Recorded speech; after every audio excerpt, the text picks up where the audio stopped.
The morning after Easter, I stood in the center of my parents' living room, the same room where, just 24 hours earlier, my 7-year-old daughter had sat in the corner, perfectly still, watching her cousins tear open box after box of gifts while her own hands stayed empty. She hadn't cried. She had just looked up at me with those big, quiet eyes and whispered 4 words that will live in my chest forever. "Mommy, did I disappoint them?" I didn't answer her that night. But the next morning, I answered for both of us. And when I was done, my family's carefully constructed world, 30 years of secrets, favoritism, and financial manipulation, came apart at the seams. Not because I screamed, not because I begged, but because I had finally, quietly, done the math, and I was ready to collect. My name is Caroline Ashford. I am 41 years old. I am an accountant, a mother, and until this past April, I was the most exploited person in my entire family. This is the story of how I stopped being useful and started being free. I grew up in Ridgemont, Ohio, the second of 2 daughters born to Gerald and Patricia Ashford. My older sister, Bethany, was everything my parents wanted in a child.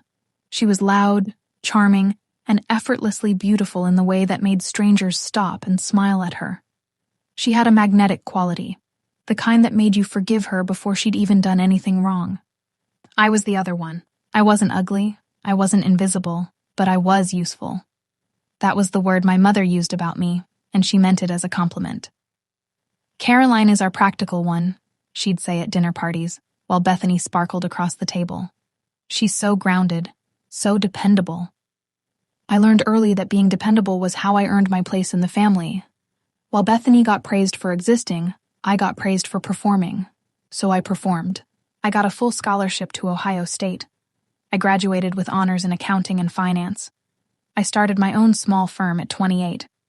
By 35, I was managing the books for 11 small businesses, 2 nonprofits, and, yes, my own family's investment portfolio. For free, let me say that again. I managed my parents' financial accounts, organized their taxes, restructured 2 bad investments that would have cost them nearly $40,000, and helped them navigate an estate planning process that saved them over $60,000 in projected taxes. For free, and I never complained. Because I was the reliable one, the practical one, the one who didn't need the extra magic. That's actually a direct quote from my mother, something she said to my face on Easter Sunday. And it is the sentence that ended 35 years of my silence. Let me set the scene. My parents' home in Ridgemont is a large, beautifully maintained colonial on a half-acre lot. They have a chandelier in the entryway and a Persian rug in the living room that cost more than my first car.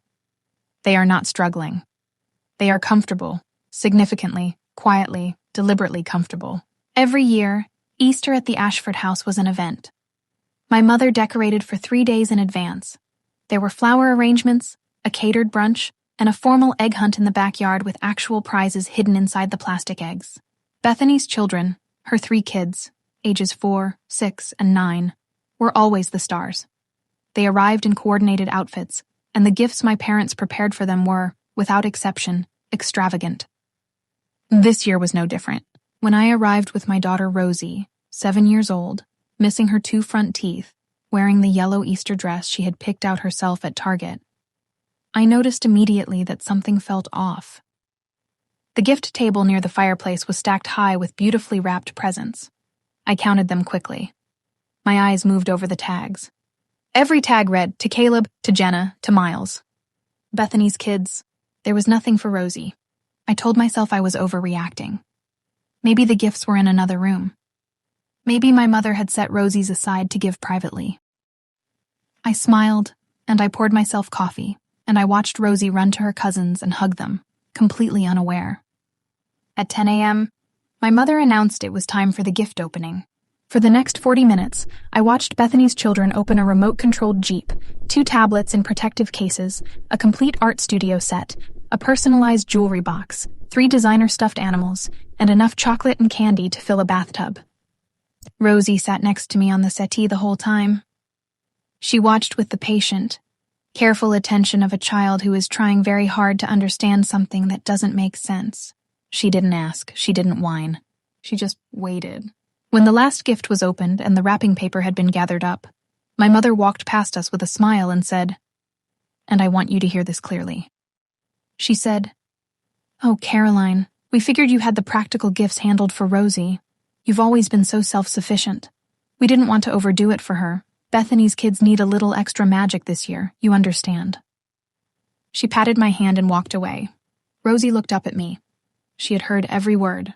I excused us to the powder room, and I sat on the closed lid of the toilet with my daughter on my lap, and I held it together by sheer force of will while she pressed her face into my shoulder.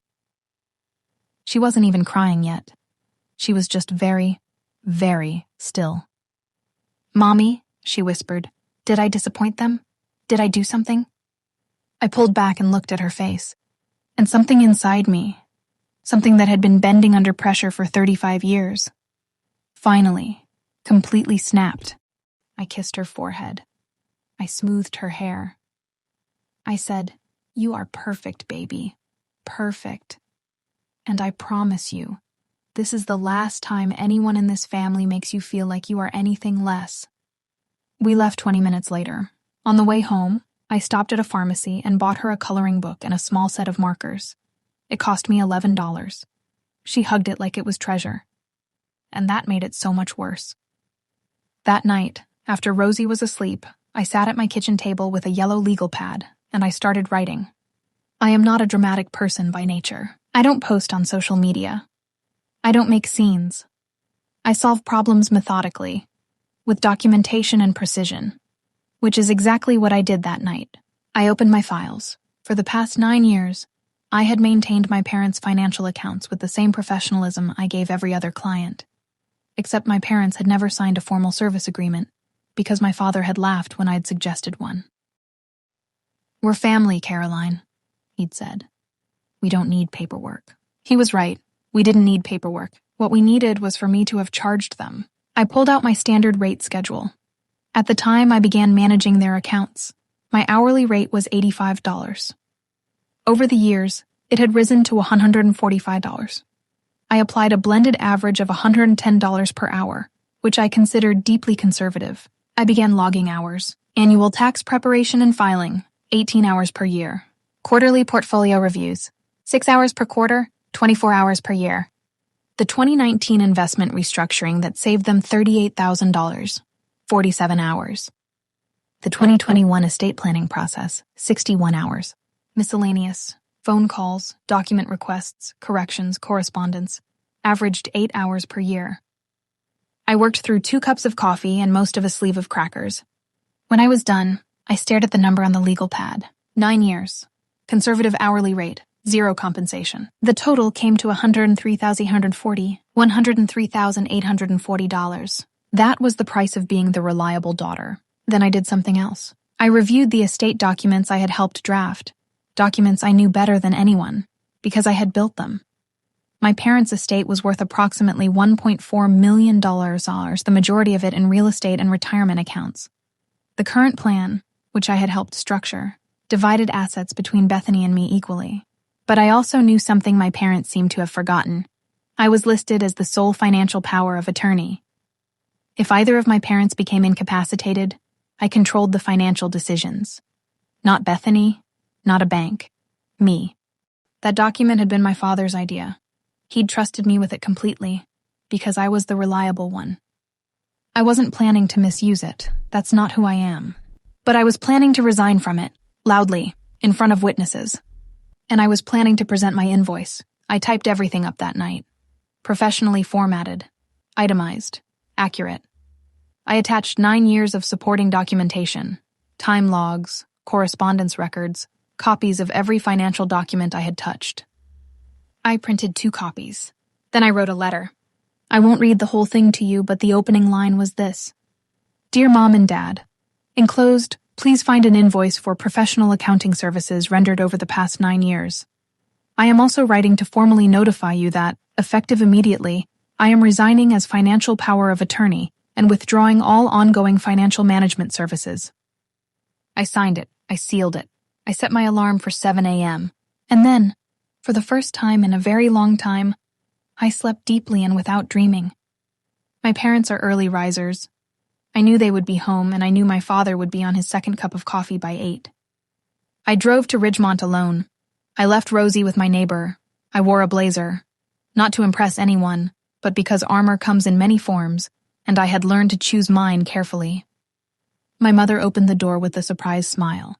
"Caroline, we weren't expecting—" "I know," I said. "I need to speak with both of you. It won't take long." My father was in the kitchen. He looked up, confused but welcoming. "Everything okay, sweetheart?" I set the envelope on the kitchen island between us. "I need you to open that," I said. My mother reached for it. She pulled out the invoice first. I watched her face. The smile faded. What is this?" she asked. "It's an invoice," I said. "For 9 years of professional accounting and financial management services. Itemized with documentation.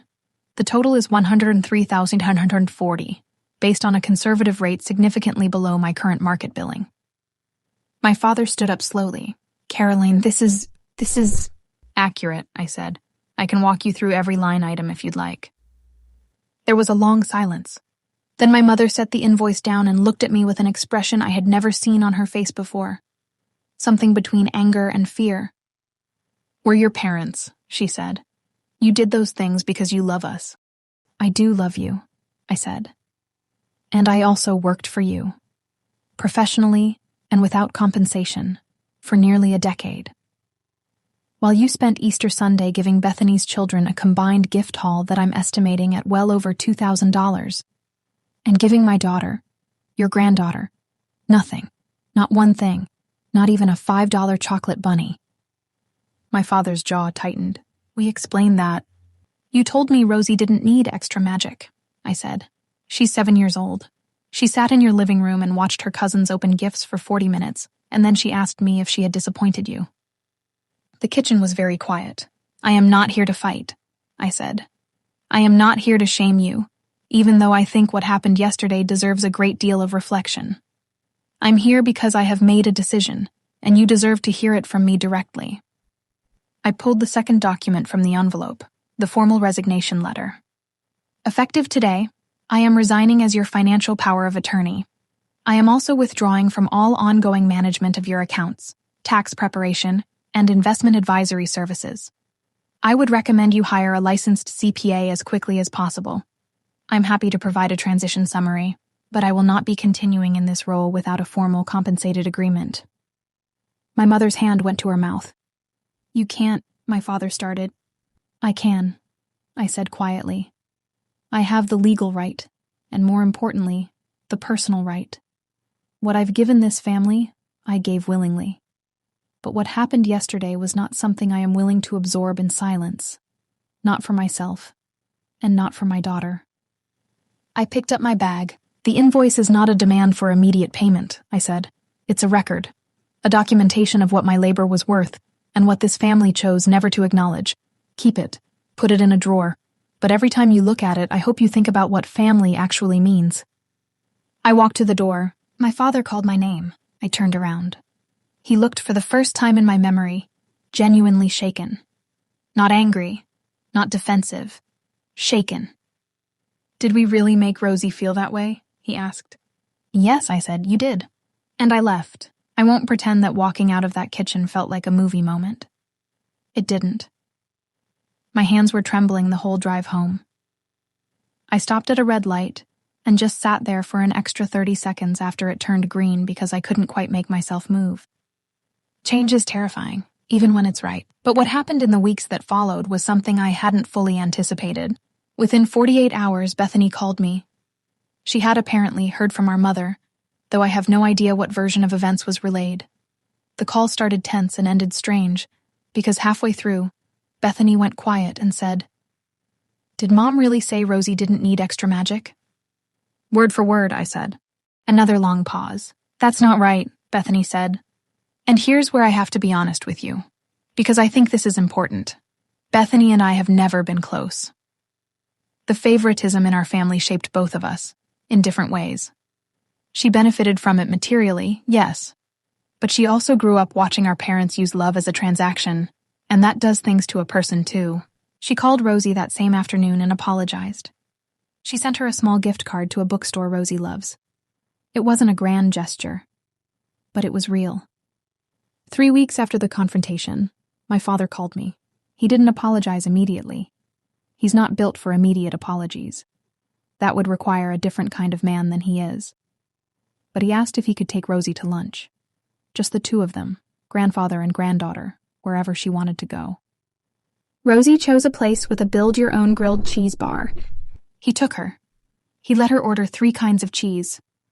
He brought her a small bouquet of yellow tulips, her favorite color, and he told her she was his granddaughter and he loved her, and he was sorry she had ever felt otherwise.